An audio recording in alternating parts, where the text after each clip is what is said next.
Hello and welcome to Byjus Exam Prep IAS. As part of your comprehensive news analysis, today we'll be discussing 5 important topics out of the Hindu newspaper daily edition. First, an important announcement for you that we are starting a specific initiative for our Telegram channel, which is Political Thinkers and Ideas. To access these videos, you have to subscribe to our Telegram channel. Other than that, today we have another important session. At 8 p.m. we have International Relations this week. Episode 86, we'll be discussing important topics related to international relations which came up in the past week, and this will be done by Chetan sir. So I would expect you to again join us for this session at 8 p.m. on YouTube. So please do subscribe to our YouTube channel along with our Telegram channel so that you have access to all the important videos which we are uploading from time to time. So now let's begin our analysis for today. We have a very interesting topic which is related to international relations, paper 2 on page number 6, and it gives an important term or word to us which we can use in the present context, which is called all alignment. This word is a play on or is distortion of the word non-alignment. Non-alignment movement was an important movement for our foreign policy during the period between 1947 and 1964. Specifically under Pandit Nehru, we still have the non-alignment framework, but it has now become irrelevant in the larger context of our foreign policy.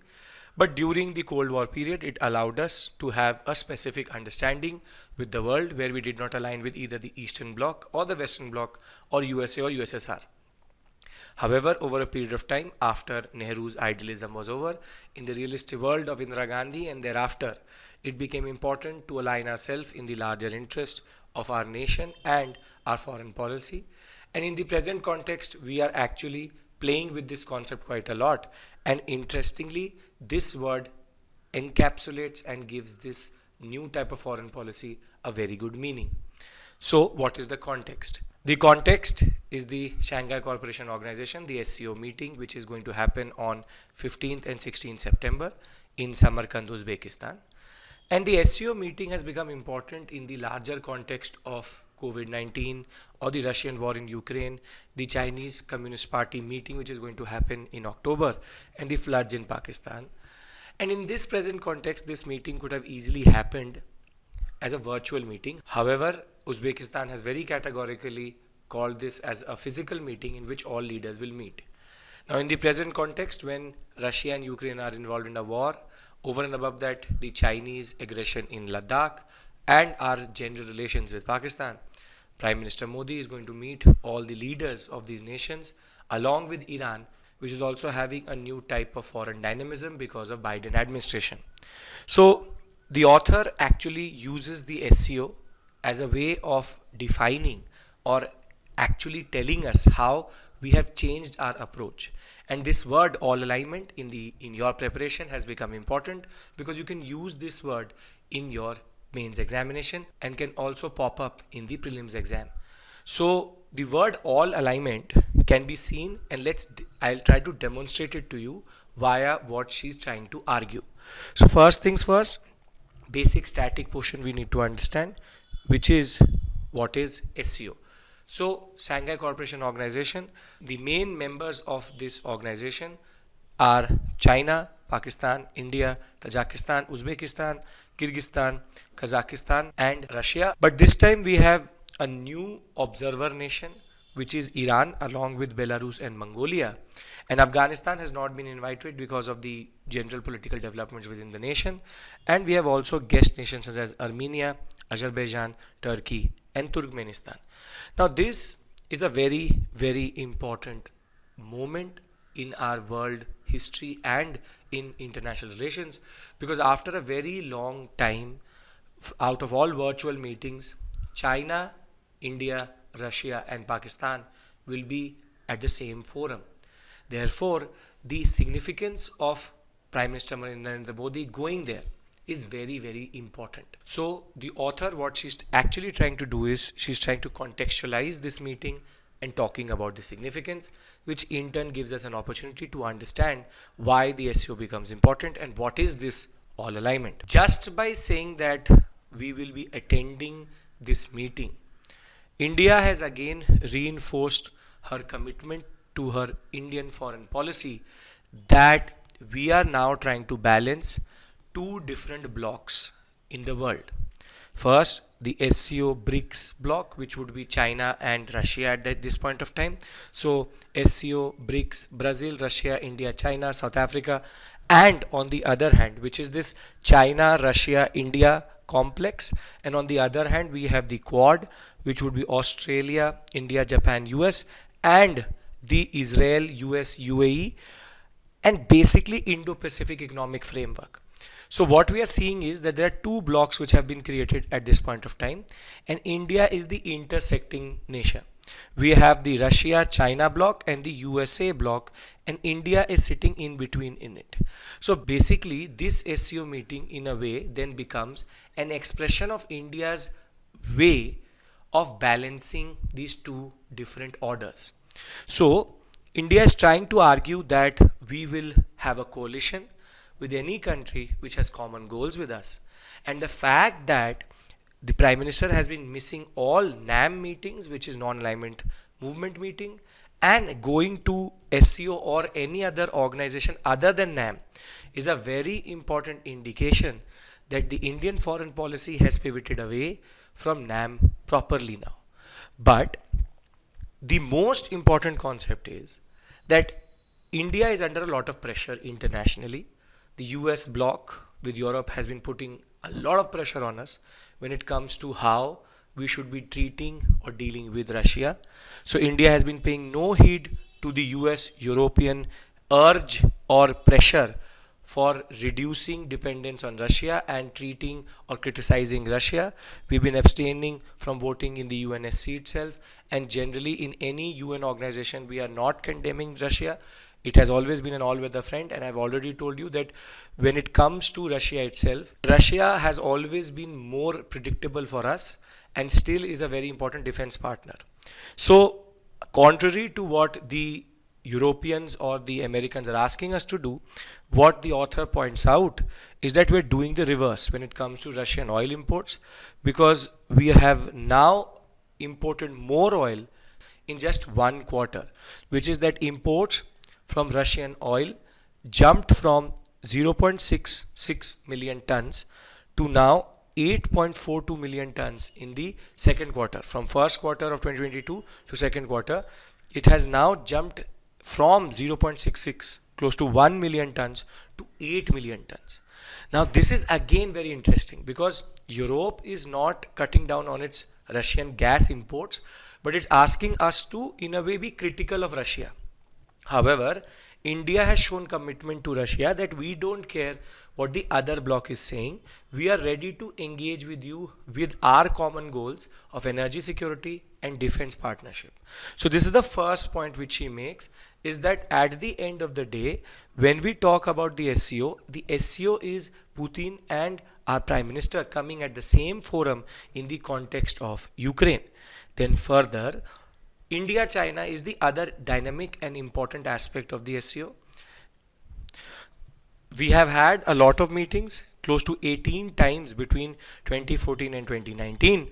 However, since the standoff at Doklam and the Ladakh aggression from the Chinese, there has not been a lot of direct meetings and confrontation between the two heads of state.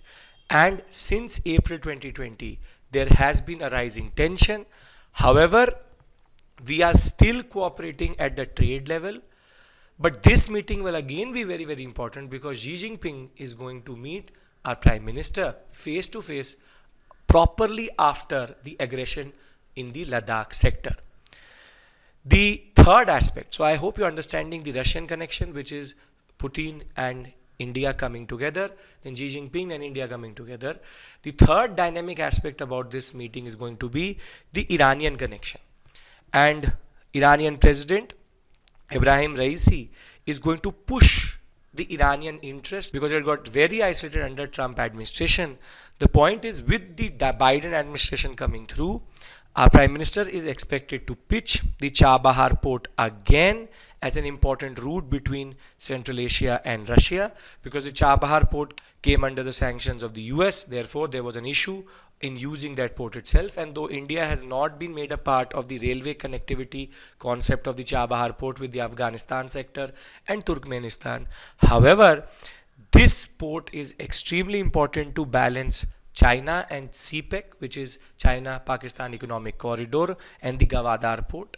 So there's a very important moment in which Chabahar can again now become important in the larger story of our engagement in Central Asia. Further, because of the Trump administration and their sanctions and generally the threat of sanctions on India, we had stopped all import of Iranian oil, which is much cheaper and sweeter than the crude oil which is coming from Russia.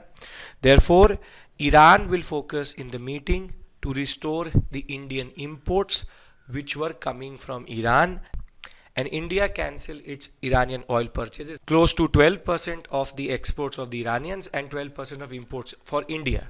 So basically, these three things along with the Pakistan connection which I am coming to are very important aspects related to this meeting itself.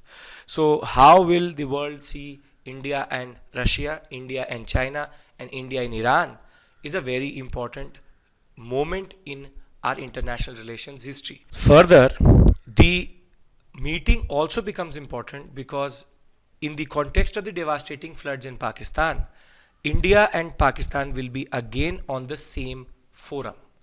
So, in the context of the instability in Afghanistan because of the Taliban, the massive floods itself, the fact is that the Prime Minister will be a very significant personality in the SCO. And because we are hosting the SCO and the G20 both next year in India, will we reciprocate if there's a conversation coming from Pakistan in that regard? Will we reciprocate and yes, accept the olive branch? That is a question which remains. At the end of the day, before I go to the larger concept of why are we discussing this, you need to understand one thing. This forum is bringing three very important actors for Indian foreign policy together: China, Pakistan, and Russia. More than that, all three have been under a lot of criticisms individually. China because of the COVID-19 pandemic, generally because of the way they are treating their own citizens under lockdowns. When it comes to Russia, the Ukrainian issue is still there. Pakistan has been in the news because of general terror funding, FATF, but more than that because of the devastating floods. And India is engaging with all three at this point of time and will engage at this forum. So why is that this forum becomes important, and why is that this moment becomes important for your preparation? It becomes important because it introduces what the foreign minister has been talking about for a very long time, that hedging is the name of the game. Hedging would be that you play the sides, and India's fight for its unique brand of multi-alignment or all alignment with its partners worldwide without having to choose between them is very, very important. So before I move on to the next topic, please understand, I'm giving you a summary here.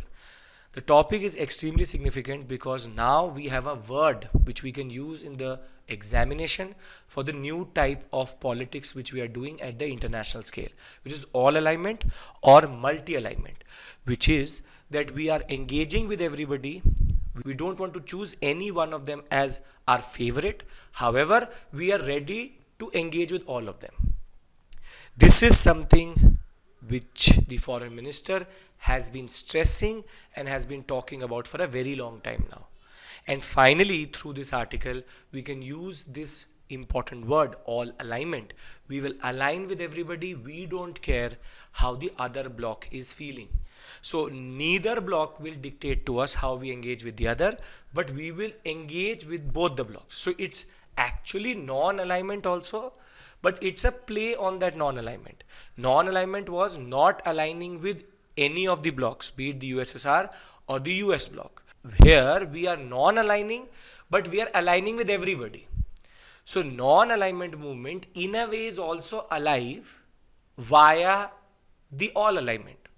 So it's a very paradoxical, it's a very interesting phase in our international relations history that we are actually using the basic principle of non-alignment, that we will not favor anybody, but we will engage with everybody. The point with Nehru and in 1947 was, we will not align with anybody and we will not even engage with anybody. We will have our independent foreign policy. But here, India is developing an independent foreign policy with everybody and is not aligning with either of the blocs or choosing either. So it's a very interesting topic, and it is actually now building up. We talked about it last week also, and we are talking about it today, that it's actually building up to something unique, and we need to see where this is going. But you can use this concept of all alignment in the exam for sure, and it will fetch you a lot of marks. So with this, let's move to the second topic, which is the Indian Ports Bill 2022. This is again a significant act for you, paper 2 and paper 3, page number 7. It's important because it is now going to replace, and it has been contemplating for now 2 years, it is going to replace the obsolete bill of Indian Ports Act of 1908. It's an obsolete act because it was produced by the British, and it creates a two-tiered structure. But there are a lot of controversies which are coming through in this act itself because of the issues of federalism and how the power should be distributed between the center and the state. So the 2022 draft bill has been an improvement over the 2021 draft, and there has been a lot of engagement with stakeholders at this point of time. However, still there's a major disagreement between the center and the maritime states on the structure of the bill.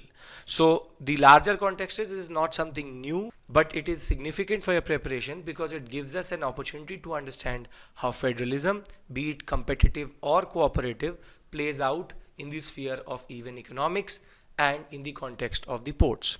So what is the bone of contention? The bone of contention is that, see, in India there are 12 major ports and 212 non-major ports. The non-major ports are small fishing ports, while the major ports are managing the larger import and export of India, and only a few of the non-major ports cater to international trade. So it's the internal trade which is happening via the non-major ports, external trade via the 12 major ports. When we talk about the jurisdiction, the major ports come under union list, so therefore the central government, whilst the non-major ports come under concurrent list, so it is state and the union both they can legislate on, but because of the structure of how this power is divided, the union government law will supersede the state government law. Now what is the larger problem here? So this is the basic context in which there is a problem within this structure because they are sharing power and there is a center state aspect to this. So when we talk about the bone of contention, the problematic aspect and why there's controversy, in 1997, a Maritime State Development Council, MSDC as I'll call it, was developed. It's a body which was created by an executive order, something like a Niti Aayog, and the Union Minister for Shipping is the chairman, and the other ministers from the states are the members. So it's technically an executive order body, so it does not have statutory status or constitutional status, but it is a body which has dictated a lot of things. So it is the apex advisory body for coordinating development of both major and non-major ports. But the problem in this is that the new draft which had come in 2021, the first draft itself, said that under chapter 2 and chapter 3 of the new bill, the MSDC was going to become a statutory body, and it was given a lot of wide-ranging powers as it was being made a permanent body with a specific office, staff, accounts, and audit division. The body like MSDC, as the author argues, is necessary, but the nature and quantum of work does not call for it to be a statutory body or a permanent body. More than that, the real problem is that when this body becomes a statutory cum permanent body, it will curtail the powers of the states to develop and manage the non-major ports, and therefore less allocation of funds and resources will also happen because everything will be diverted to the MSDC. To see the problem, let's look at the new powers which were being given to the MSDC via this act. The powers were to formulate a national plan and notify it through an official gazette, develop major and non-major ports, monitor development of non-major ports and ensure their integration or integrated development with the major ports, to order an appropriate inquiry if any port is not actually working along with the national plan, and it empowers the center to make a port non-operational if it is not working with the national plan. So this concept of national plan is something which is now becoming a bone of contention. So though the 2022 bill has dropped the larger powers, but the tone is also subdued, but the power is still retained as a permanent body.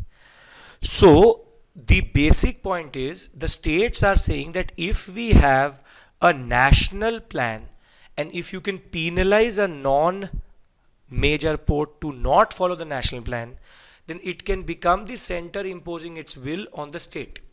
So it becomes an issue of federalism. So there is this polity part, here is this static part of this issue, that the concept of federalism is playing out at this level, that the states don't want their power being taken away when it comes to how they manage these ports. So what is actually happening is that the two drafts, though the stakeholders are on board, the two drafts are getting stuck over the issue of this body becoming permanent. So there could be a case for an MSDC if the non-major ports were not performing well. However, what we have seen through data is that between 1993 to 2021, there has been a major increase in the share of total cargo at the non-major ports from 8 to 45%. More than that, when we see the gross annual growth rate of the non-major ports, it's at 14% vis-a-vis the 4.8% of the major ports.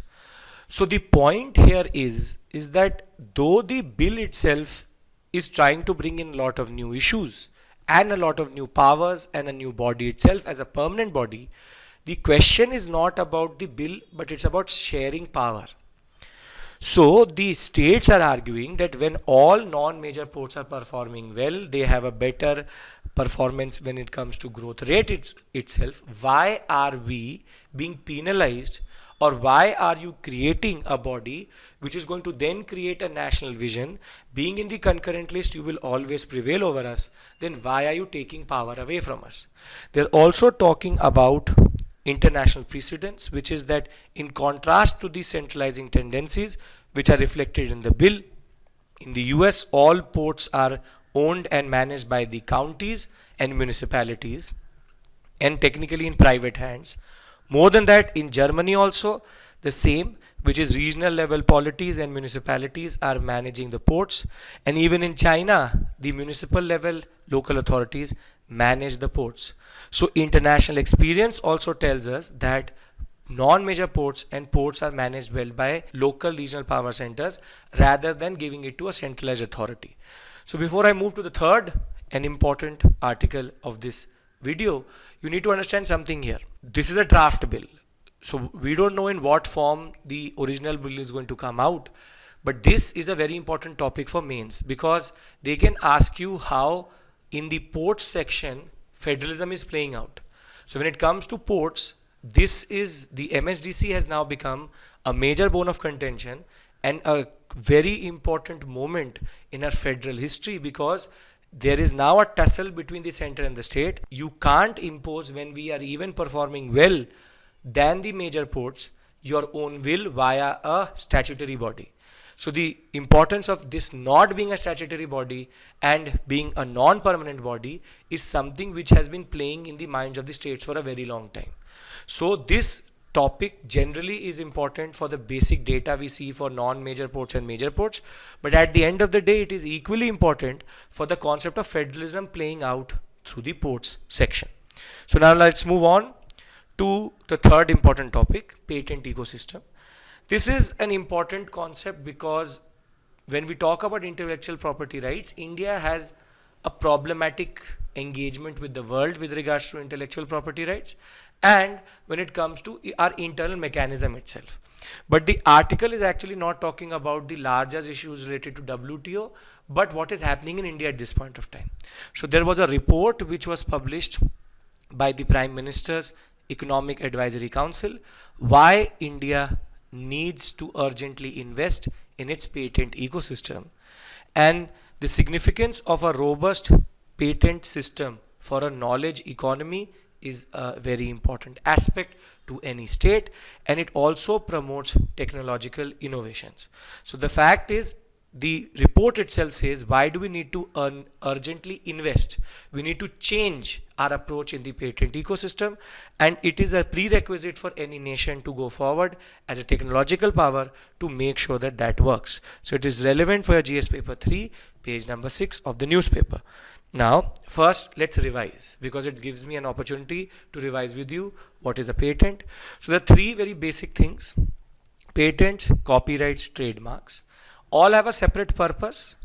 Mostly patents are for inventors who try to protect their invention or design or product or machine, and this protection can be given to 15 to 20 years. Copyrights is mostly for authors, music. It's about intellectual property here. Any form of intellectual property, be it literature, music, here the copyright aspect comes in. So it protects music, art, architecture, literature, 70 to 170 years of protection. That is totally on the nation. And then you have trademarks, like such as the names which you see for brands, they all are trademarked. So therefore brands protects the phrase, the symbol, and the identity of the brand itself, and it is indefinite protection. So you would have seen something like this written after any name, which means it's a trademarked concept. On the other hand, if you've seen any book, it would be saying copyrighted to this person or this organization. Now when we talk about patent itself, there are three types of patents. First, design, which is about the exterior look of the invention, how it is designed to be innovative. Then utility, how it changes the utility of the existing system and how it is also going to change the interaction. So it's the way it works. And in the world of genetically modified plants has now been created as a important patented concept within the larger patented regime, which is plant variants which have been genetically modified. So now I hope that you understand what is a patent. Patent mostly is about innovation. It's about a specific invention, a new technology which can change everything at any given moment. So what is the issue in our own country? What is the main point of this article? The main point of this article is that there has been a rising share of Indian residents applying for patent, which is the total number of patent applications filed in India from Indian residents has increased, which is close to doubled during the last decade.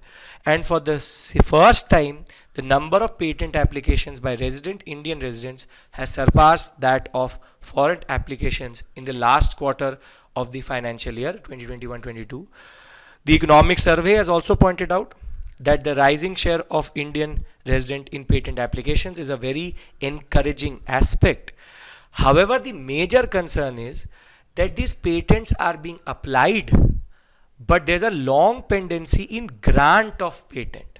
So it's about, one thing is about applying it and one thing is about getting it. So though we have doubled the applications, the grants are bottlenecked and we are actually getting no grants at this point of time. So basically the author is trying to understand why is that the applications have gone up, but when it comes to compliance or the final grant, there is a major difference in the number. So there are two things which the author points out, that he's first quantifying the data. He says that the total number of patent applications to the Indian Patent Office has increased by 48% in one decade, largely driven by application by residents. Interestingly, the number of abandoned patent applications have also increased at an astonishing rate during this period. And the Controller General of Patents and Design and Trademarks and Geographical Indications shows that the number of abandoned patents has actually grew from 5,186 to 23,000 in 2020, which is an increase by 350%. So basically, though we are applying more, 48% more, there's a 350% increase in patent abandonment, that they start the process but they don't complete the process. So now it's about understanding why is this, that there's a 48% increase in application but 350% increase in abandonment of application. There are two reasons which the author points out. First is that applicants are not confident about their own applications. If they are scrutinized, they feel that there will be a breach of the patent concept itself. Therefore, they're not pursuing their applications itself. So they apply, but they have a feeling that if they will be scrutinized, that is it a copy of someone else, they will not be able to prove that. So therefore, they just apply and leave it. If they get it, they get it. If they don't get it, they don't care. So basically, people are not that sure about their own patents, and the confidence about scrutinization of patent is something which they don't care about. Second is, there is long pendency in the application process itself, that if you apply today, maybe the patent is going to be given after 2 years, and somebody would have automatically or basically in the process of evolution developed the same process itself and got a patent in some other country. So long pendency discourages applicants from following up on their applications, but certainly this is an aspect in which we need to understand the patent applicators' behavior and how we are taking it. But the basic point is, patent applications have gone up. One of the reasons why people are not following it up is because they either know they have copied it, or they are not very sure of the scrutinization, that if the scrutinization is going to happen, maybe I will lose the patent. So they just apply and leave. But we need to understand this aspect more. Equally important and equally interesting is the other aspect, which is that under the National Intellectual Property Rights Policy of 2016, there's a lot of emphasis on filing patent applications, but we have also put in a lot of incentives which are contradictory, which are called perverse incentives, which are contrary to the expected standards. And this means that they know that they can file the application even though they know that the scrutinization is something which they will not clear. Perverse incentives have been created in the process, which encourages the filing of the patent applications even when the innovator knows that his claim will not pass scrutiny. Basically, we have created an incentive that you just file it. Filing of a patent in Indian indicators is important. However, we are not seeing how many are going through with it. And the author creates a very important link between this tendency, two tendencies. First, our own innovators are not confident because of the long scrutinization or the long period to follow up on the patent. And second is, we have created this incentive that only filing a patent is enough and not following it through, therefore creating incentives for just filing. Therefore, it is now reflecting in the Global Innovation Index. The GII, what we are seeing is that there are 80 indicators in it, and one of the most important indicators is industry academia collaboration, how the academic sphere is understanding or interacting with the industry. And here what is happening is, in India, the academic patents and the industrial patents are totally on the opposite sides of innovation itself, and there's no collaboration. So this has reflected in the fact that our indicators have declined from 47.8% to 42.7%, and we have also gone down in the ranking from 48th to 65th. So before we move to the next, again an important summary for you, which is that this is something important for the larger intellectual property environment and ecosystem in India, which is that just filing a patent is not enough. It's about getting the patent. So there is a major mismatch in filing and getting it. This 48% and 350% difference, this is something which we need to address. It is now showing in larger indicators of the world, and over and above that, there are incentives just to file, which is not something we should have. And our innovators should have more confidence in their own inventions, and we need to also create an ecosystem where they're ready to follow. If you're going to give a patent after 3 years, technology becomes obsolete next day itself. So you need to create a regime, and for the government of India, this is important that they create a regime which is equally competent to take the larger number of applications but also grant them. Moving on to something very specific to economics. This is GS paper 3, page number 8. It is a very major issue in Kerala, but we don't know because the larger rubber plantation industry in India is only 25%. 75% of all production of rubber happens in Kerala. So this is a major issue in Kerala at this point of time, but we don't know generally, because in the larger picture of rubber plantation or rubber production in India, it is not that important. But 25% is only the share of all other states, 75% is Kerala, but it's an important concept, which is the falling prices in rubber all over the world and India specifically. So when we talk about the price of natural rubber, it has crashed to a 16-month low to rupees 150 per kg in Indian market. However, this is contrary to what was happening before these 16 months. Because of the huge demand of gloves, there was a major upsurge during the pandemic for latex. So basically there was a major price rise in rubber during the pandemic, and now it's adjusting itself. Therefore, there's a major crisis in the rubber market and the rubber prices itself. So what this topic is not just about rubber. It talks about the larger ebbs and flows of an economy.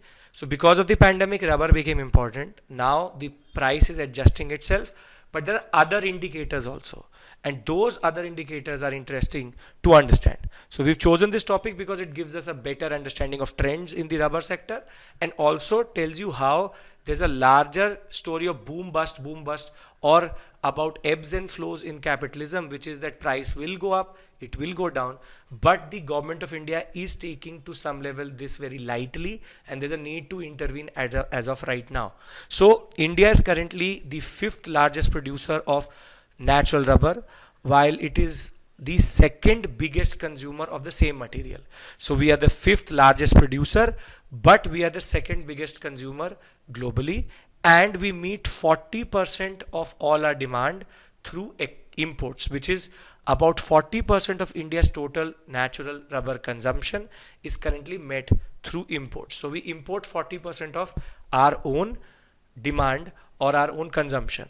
So the latest reports tells us that India will be producing close to 8,50,000 tons of rubber, and will be consuming 12,90,000 tons of rubber. So you can see the mismatch here itself.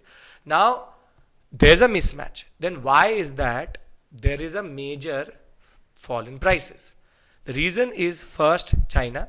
There's a very weak Chinese demand because they were the largest producer of gloves and latex products.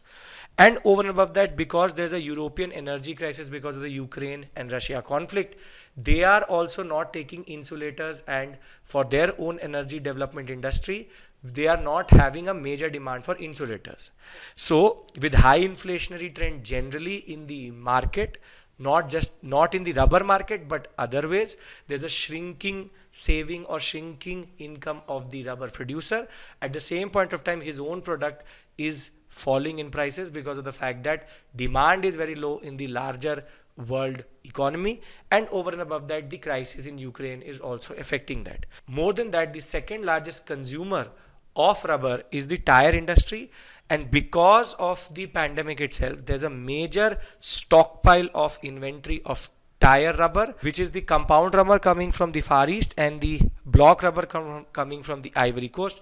Both were stocked during the pandemic, and there is a major inventory at this point of time. So within the tire industry, there's no demand. Within the Chinese industries, there is no demand. Within Europe, there's no demand. So basically, it's a major crisis when it comes to Kerala, because the epicenter of this crisis is Kerala. 75% of all production happens in Kerala. So the impact has been on rural areas where most of the people are solely dependent or on rubber cultivation, and they have no other option. The key demand of the farmers, and there was a major protest yesterday, that you raise the import duty on latex products and compound rubber to make it par with natural rubber, either 25% or 30 rupees per kg, whichever is lower. The basic point is they want that by increasing the import duties, there will be an artificial increase in trade barriers. Therefore, the price could go up. This cheap rubber coming into India is a problem. However, the rubber board has not responded thinking that it is a very major crisis. They believe that it's a cyclical flow, and they are actually preparing for a major crisis in the rubber market, which though is not going to happen right now, but is going to happen 7 years later, because the replacement rate in rubber plantations has been low. So their hope rests on the projection of a remarkable shortage of rubber 7 years from now due to slow replantation in the existing plantations. So there's a very major contradictory trend here. The cultivators realize that there's a major crisis. The cultivators also realize that this is not a standard cyclical flow up and down. It is something more serious.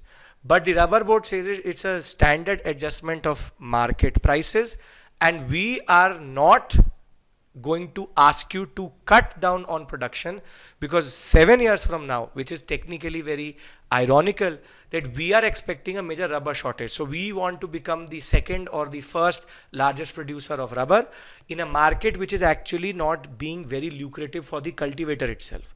So here, before I move to the last topic, there are two very important concepts. First is the standard flow of a market. So it helps you understand how static economics work. And over and above that, it is showing you two contrary pictures. Here, the cultivator is understanding the larger crisis. On the other hand, the government of India, the state governments are seeing this as a standard flow of economics, which is market adjusting after the pandemic. But this can become a major issue in Kerala. It is already a political crisis and can spread to other states at this point of time. With this, let's enter our last topic, an interesting one which is related to the MGNREGA program, which is Mahatma Gandhi National Rural Employment Generation Program or Generation Scheme. So the question with regards to the MGNREGA, it is written MGNREGA also. So Mahatma Gandhi National Rural Employment Generation Scheme or program. The point is, here we get an opportunity to understand social audits, and that's a governance topic. It's a governance concept itself. So we can understand the static portion and then go into the larger concept of what is actually happening. So the context is, there's a report titled Social Audit Calendar versus Audits Completed, which was released on September 13th by the Ministry of Rural Development. It says that only 14.29% of plan audits have been completed in this fiscal year.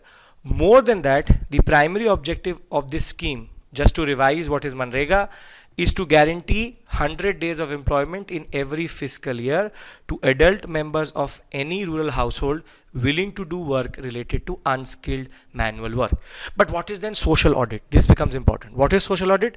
It is this process where potential and existing beneficiaries evaluate the implementation of a program by comparing official records with ground realities. So you have fiscal audits, which is that you check how much money is being spent and how much is the expenditure and how much is the revenue. Social audit is when you actually see if the scheme is working or not. How is the scheme working? What are the contours of the scheme? And should the scheme be tweaked? It's a very important check on corruption, that are the indicators shown in annual reports happening on ground realities. And within the MGNREGA Act itself, there's a provision that social audit should happen. Though the modus operandi came only in December of 2016, it's a very important concept for governance, that social audits, which are technically audits by the society, by the stakeholders, that is this scheme working, is a very important check on corruption and is very important for good governance.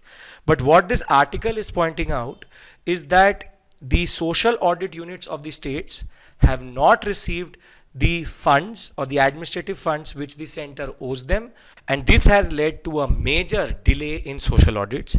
Every social audit unit is entitled to funds equivalent to 0.5% of the MGNREGA or MGNREGS expenditure incurred by the state in every previous year. The audit involves quality checks of infrastructure created under the MGNREGA scheme, the financial misappropriation in wages, and checking for any procedural deviations. So it's extremely important. Social audits are very important when it comes to governmental schemes, and the delay in the disbursement of these funds has led to a proper paralysis when it comes to audits, since the auditors say that they can actually not pay to the auditing authorities, auditing agents, or the auditors, and there's a major high attrition rate. Attrition rate is abandoning rate. So auditors are recruited, they're not paid, so they're leaving. So basically, the larger concern here is that if social audits are checks to corruption, and if social audits will not happen in the largest employment generation scheme in the world, it could lead to major problems. More than that, this is opening doors for corruption, and with delaying wages, the solution which the center has given is that social audit units can take loans from state governments, and this center solution can then again be dangerous because it will then be the surrendering of the autonomy of the social auditors over the state government itself. So because you're auditing the government itself and you're taking a loan from them, then they can control those loans to change this social audit report itself. So before I end this session, we have done very important 5 topics. First, we understood this concept of all alignment. It's a play on non-alignment and how India at this point of time is trying to engage and develop a new type of foreign policy. Then we tried to understand the issues of federalism when it comes to the Indian ports and how authority as a statutory body has become a bone of contention between the center and the state. Thereafter, we tried to understand how patent ecosystem needs reform.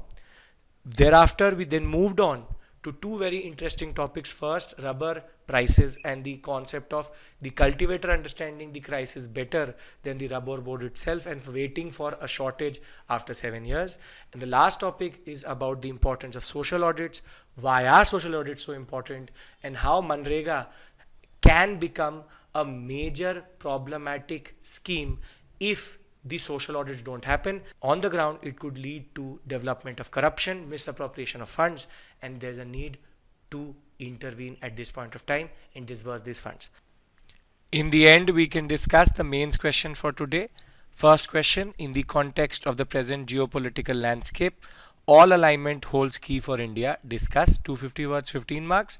It's an interesting question because it deals with the concept of how this new type of foreign policy can be presented as a solution for the geopolitical landscape. Second question, what are social audits in the context of the recent concerns raised by the Ministry of Rural Development? Do you believe that we need to make this framework more robust? 250 words, 15 marks. This question is both static and current affairs together, so you would need to write it in a certain context in a certain way. Thank you so much for your patience. I will see you in the next video. Thank you. Take care. Bye bye.